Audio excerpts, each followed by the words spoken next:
Hello friends, I'm Dr. Vijay Prakash and today I'll be telling you about post and cores in fixed prosthodontics.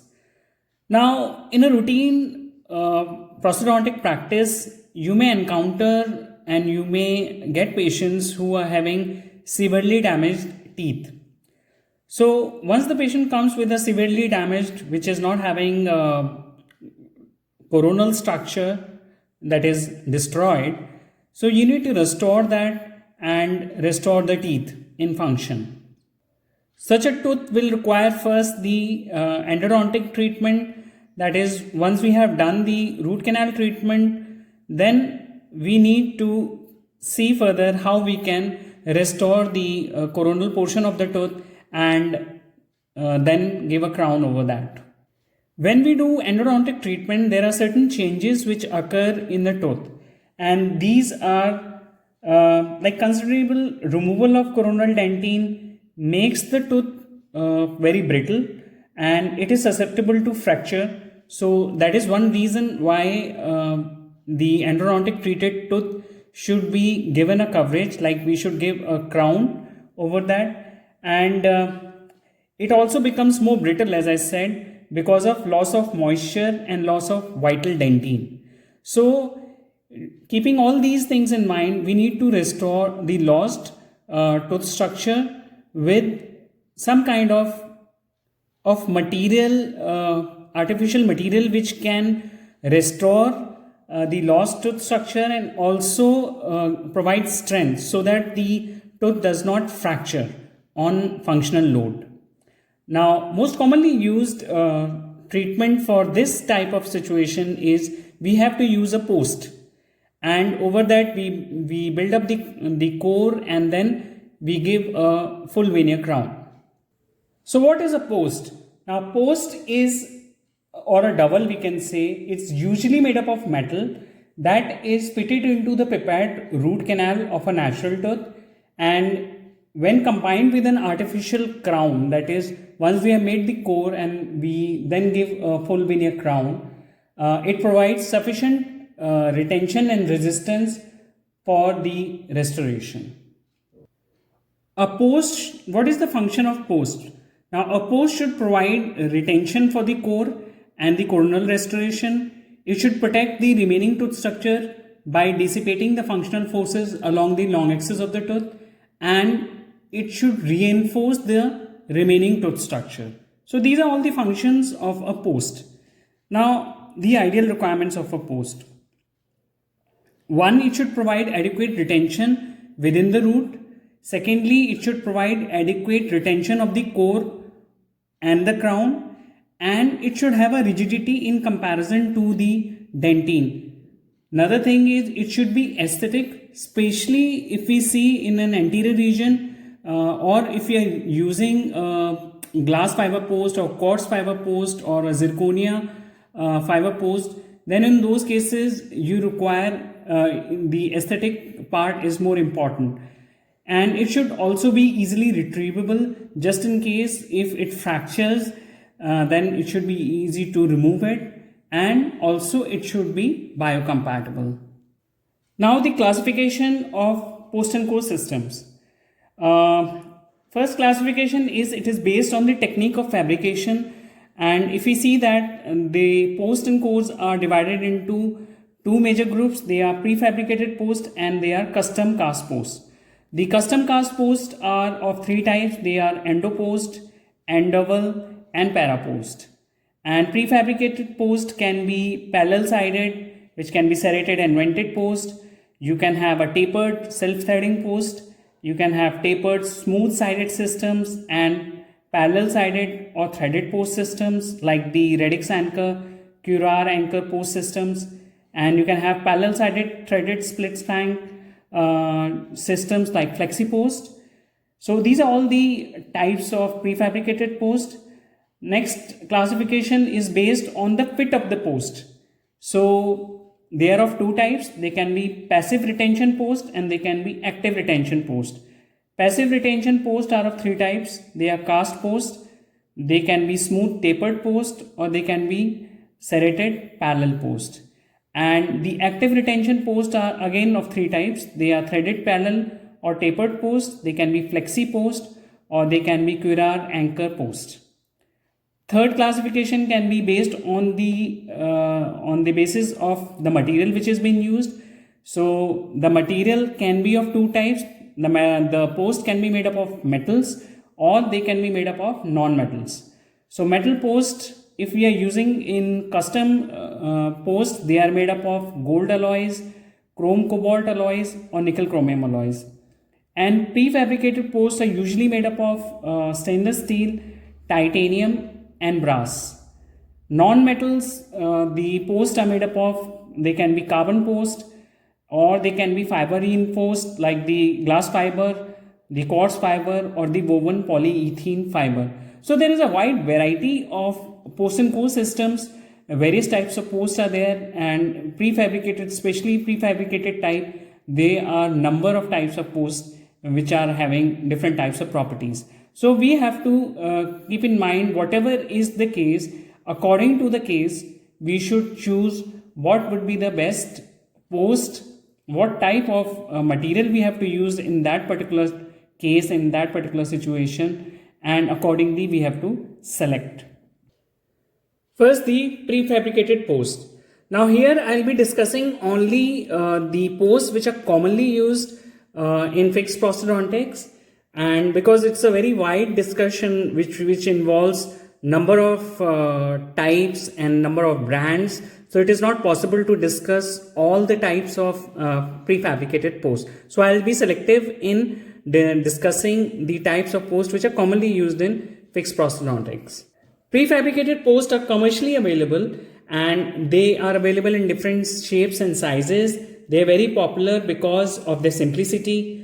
The features of prefabricated post are they have less chairside time with no laboratory procedures, because you just have to prepare the post, place the prefabricated post and build up the core over that, and it's just a single appointment procedure. They are cost effective, unlike the custom made post systems which require another appointment and they require laboratory procedures, that is extra. And these type of posts are easy to temporize.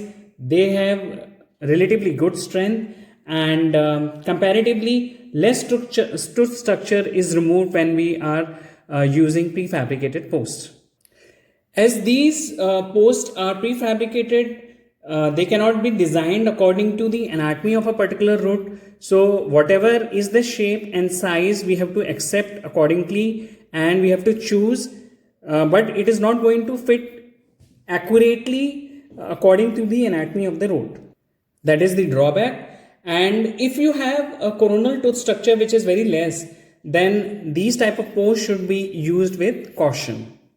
As mentioned in the classification, prefabricated posts can be made up of metal or they can be non-metal.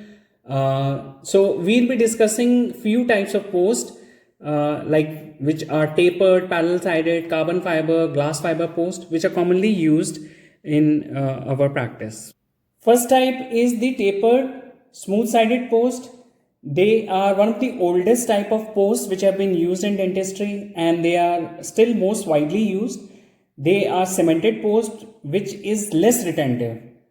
Another thing is they should not be used in teeth that are subjected to high functional stresses because of the wedging effect of the tapered post.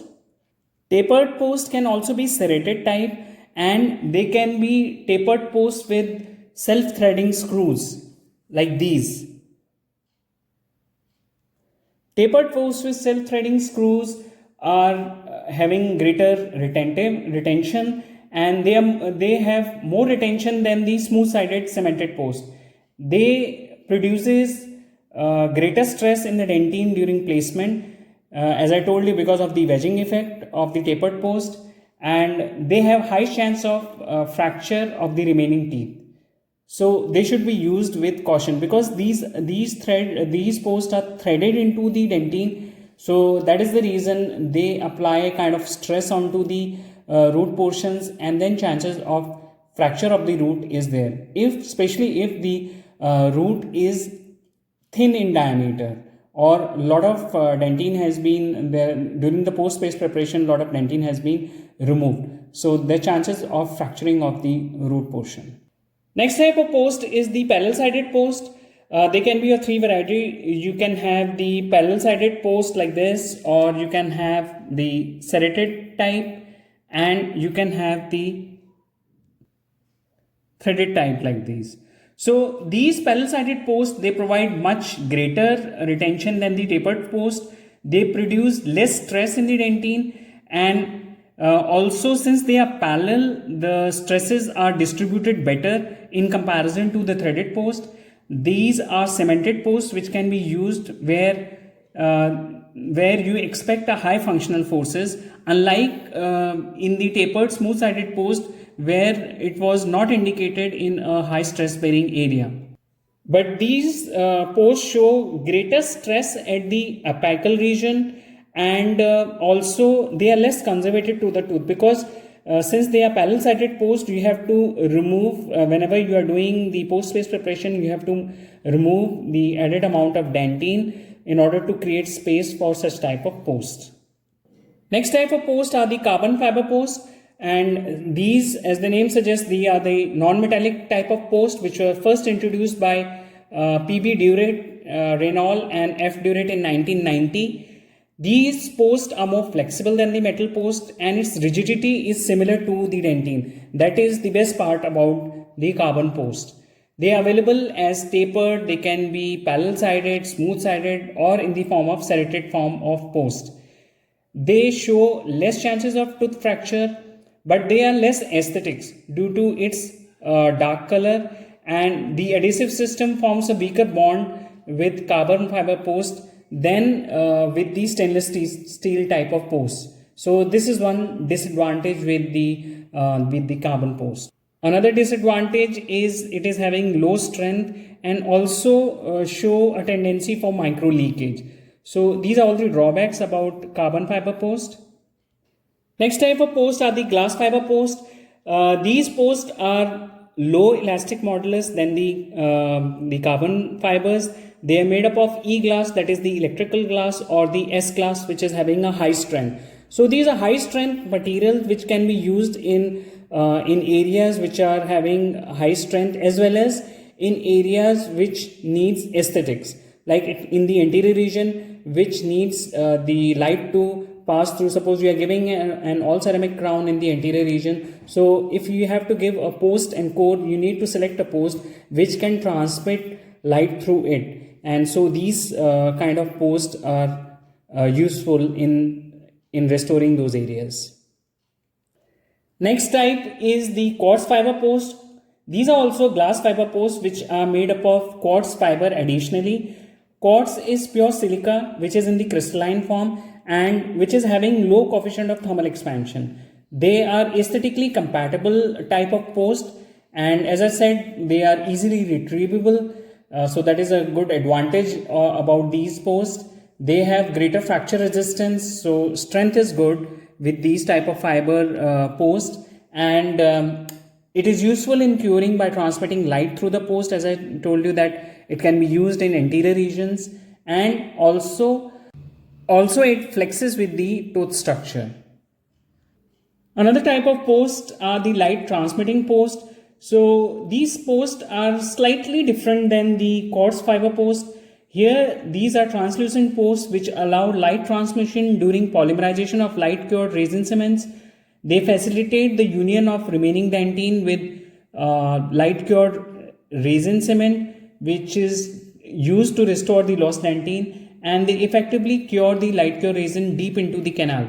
So usually dual core resin cement is used for bonding these type of posts, so that in the coronal portion you can light cure and polymerize the cement, but in the deep root portion, that is the post space portion, it can be chemically cured. Another thing, they provide strong foundation for the restoration. They have great aesthetics because they are light transmitting posts, and they can be used effectively in high aesthetic regions because of light transmitting effect. Similar to the light transmitting post, we have zirconia posts which are made up of zirconium blocks.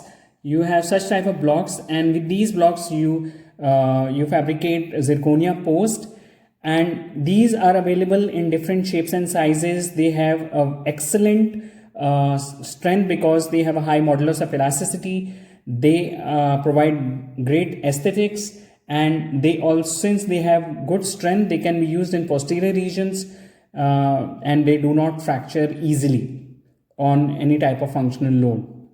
Also, effectively, they can be used in the anterior region. So both these type of posts can be used in both anterior and posterior regions. And also they provide a great foundation for building a core and then supporting your full veneer crown.